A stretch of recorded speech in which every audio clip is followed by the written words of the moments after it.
ఈ రోజుల్లో బుసలు కొట్టే పాముల కంటే కూడా గుసగుసలాడే మనుషులే చాలా ప్రమాదకరం.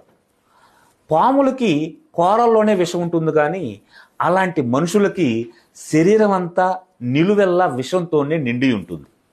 అలాంటి వాళ్ళకి నువ్వు ఎంత దూరంగా ఉంటే అంత మంచిది.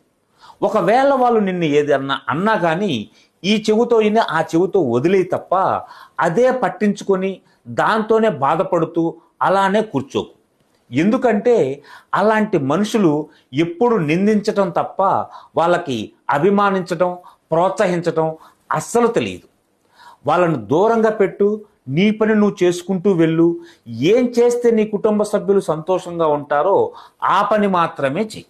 అన్నం పెట్టిన వాడికి అన్యాయం చేసినా, సాయం చేసిన వారిని మోసం చేసినా, దారి చూపిన వారికి ద్రోహం చేసినా, నమ్మిన వారిని వంచన చేసిన మహా పాపము, మహా తప్పిదం.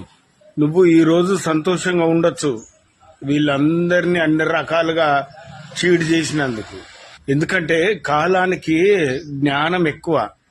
ఖచ్చితంగా ఆ ప్రతిఫలం అనేది అనుభవించే తీరాల్సింది, తప్పదు ఎవరికైనా కూడా. అన్నం పెట్టిన వాడికి అన్యాయం చేసినా, సాయం చేసిన వారిని మోసం చేసినా,